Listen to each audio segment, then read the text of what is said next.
পেরেছে, কারণ এখানে গামিনী ডি সিলভা ধান ক্ষেত বানিয়েছে। দিন বদলাইছে ভাই, এবং অস্ট্রেলিয়ার বিপক্ষে বাংলাদেশ লাস্ট ম্যাচে পরাজিত হলো। The way Bangladesh played unbelievable. শেষের 5 ওভারে বাংলাদেশ যেভাবে 4 উইকেট নিয়েছে, শরীফুল ইসলাম যেভাবে কামব্যাক করেছেন, অস্ট্রেলিয়ার বিপক্ষে ফাইফার মারা, ফাইফারকে ছাড়িয়ে 6 উইকেট নেওয়া, আমার কাছে মনে হয় যে কোনো ক্রিকেটার তিনি যদি পেসার হন, তিনি যখন থেকে এই পেস বোলিং এবং ন্যাশনাল টিম নিয়ে ভাবনা শুরু করবেন, তার মাথায় এই একটা জিনিস কাজ করবে যে আমি আমার লাইফে, আমার ক্যারিয়ারে, আমার লাইফ টাইমে এই অ্যাচিভমেন্টটা করতে চাই। শরীফুল ইসলাম সেটা করে দেখিয়েছে। বাংলাদেশ অস্ট্রেলিয়া সিরিজ আসলে আমাদেরকে অনেক কিছু দিয়েছে, যেই জিনিসগুলো আসলে দিয়েছে সেই ব্যাপারগুলো একটু আপনাদের সাথে শর্টকাটে আলোচনা করতে চাই। প্রথমে আলোচনা করতে চাই যে নাম্বার 6 ব্যাটার নিয়ে অনেক ডিসকাশন করেছি, কে খেলবে কে খেলবে না। সৌম্য সরকারকে নাম্বার 3-তে নিয়ে নাম্বার 6 বানানোর চেষ্টা করা হয়েছিল একটা সময় তাহিদ হৃদয়কে, সেটা নিয়ে দলের মধ্যে অনেক ধরনের ঝামেলা হয়েছে, এবং পরবর্তী সময়ে মোসাদ্দেক হোসেন সৈকত, এবং সৈকত প্রিমিয়ার লিগের পারফরমেন্সকে অনুবাদ করেছেন মিরপুরের 22 গজে। মোসাদ্দেক সৈকত আমার কাছে মনে হয় বাংলাদেশ অস্ট্রেলিয়া সিরিজের সবচেয়ে বড় পাওয়া।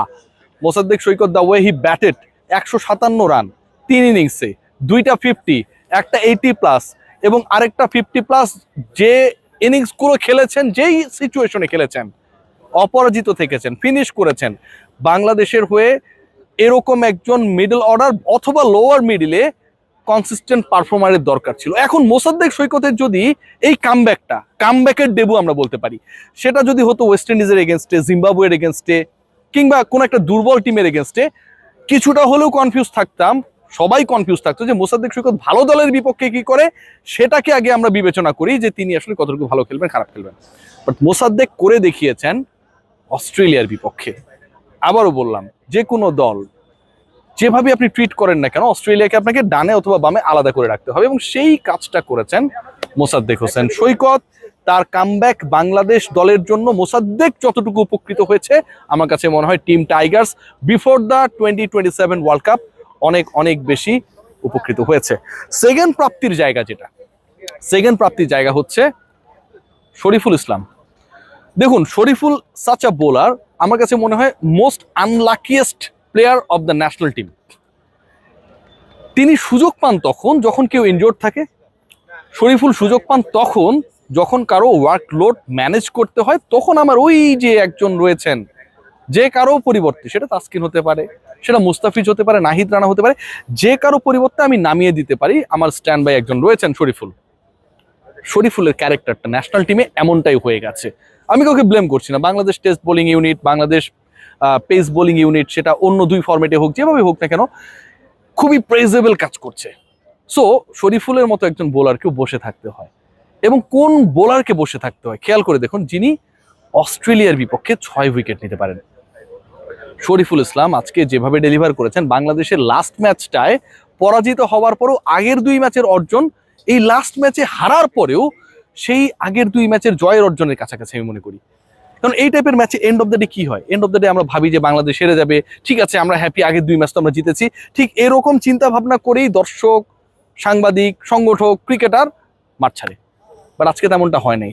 Till the last over Bangladesh ম্যাচে ছিল, এবং এমন একটা মোমেন্টে বাংলাদেশ ম্যাচে ছিল, কেউ বলতে পারছিল না যে আসলে এই ম্যাচে শেষ পর্যন্ত জিতবে কোন দল। শেষ পর্যন্ত বাংলাদেশ হেরে গেছে, কিন্তু the way Bangladesh lost that match, এটা জয়ের থেকে কম কিছু না। এই ম্যাচে প্রাপ্তির জায়গা যদি বলেন, সেটা হচ্ছে পার্টনারশিপ।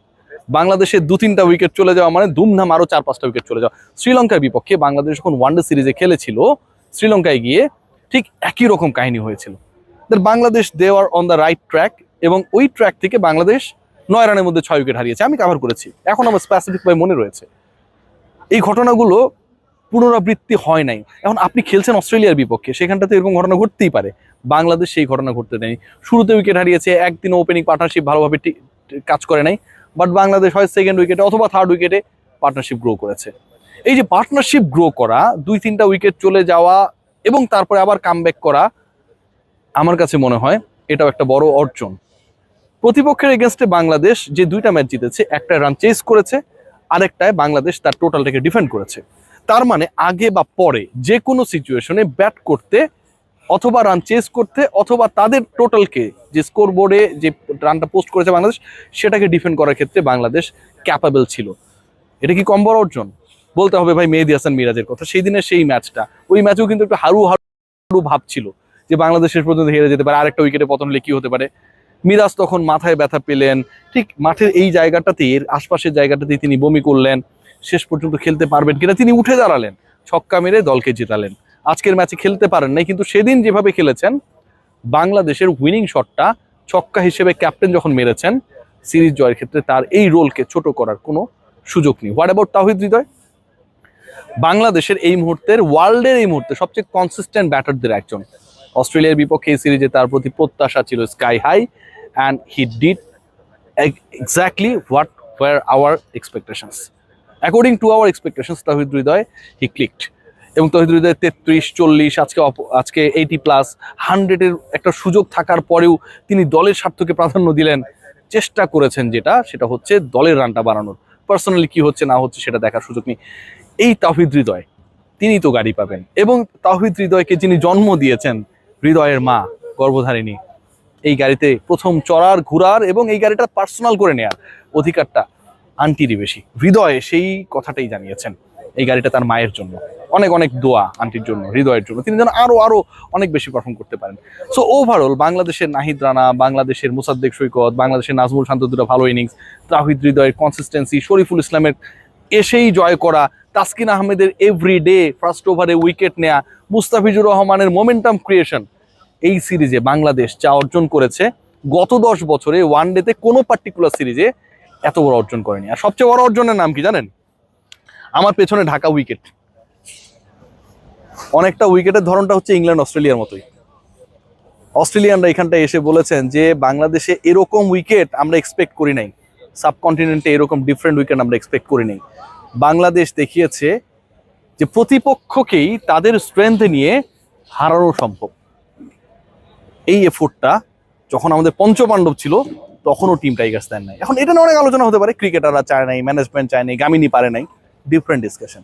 বাট বাংলাদেশ স্পোর্টিং উইকেটে অস্ট্রেলিয়াকে হারিয়েছে, বিশাল তৃপ্তির ব্যাপার। সবাই ভালো থাকবেন, take great care, good luck to our team.